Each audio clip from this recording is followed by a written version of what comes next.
My mom had like a storage unit, like a 15 by 10 storage unit full of like teacher stuff. So I remember I used to ask her, because she didn't want to get rid of it, because I think she felt her getting rid of her teacher stuff was her saying she wasn't a teacher anymore. So she never got rid of it. And I used to always be like, Mom, you're paying $200 a month for this storage unit. You're not going to be teaching anytime soon. Why don't you give this stuff away? She wasn't trying to hear that. Like, she was just like, no, you don't know if I'm going to need. Like, my mom was so optimistic about her cancer. Like, she was more optimistic than everybody else, because she really thought, like, she was going to fight it and she was going to live. And so she was like, what do you mean? I remember she used to say, like, I'm going to get that's the car I'm going to get. And she couldn't drive anymore. Like, they told her not to drive anymore. She couldn't drive anymore. And she still was thinking about the next car she was going to get. So I do think my mother's life consumes my house, because I can't let go of her things, because to me it's her.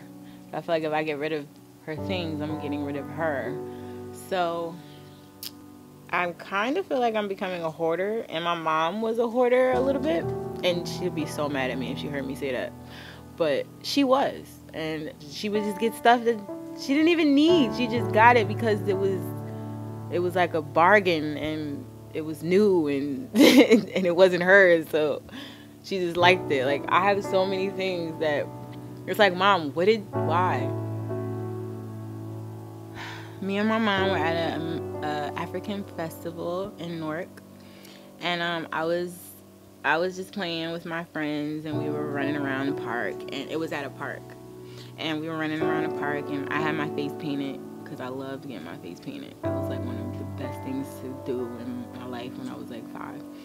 And this white guy, he stopped me, which was weird because we were in Newark at an African festival, and this white guy stopped me, and he asked me where my mom was, and I really shouldn't have talked to him, because I know not to talk to strangers, but I didn't really talk to him.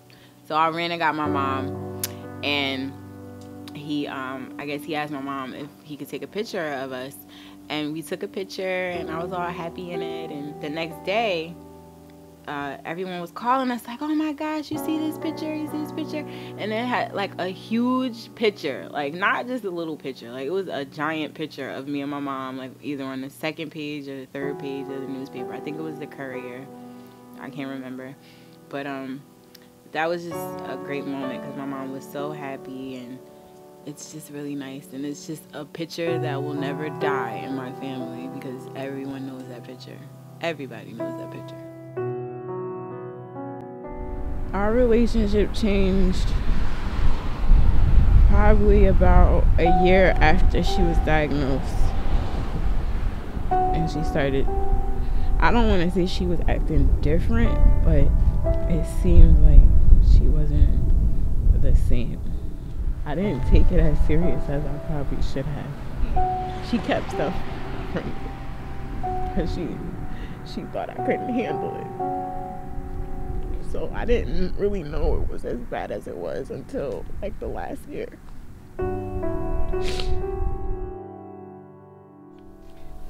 The way that I'm better about losing my mother is that I don't have to see her go through that pain anymore. I don't have to see her hurting.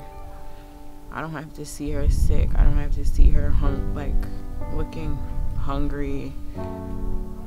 And I know she's not feeling that anymore. So that's probably the only thing that makes it better.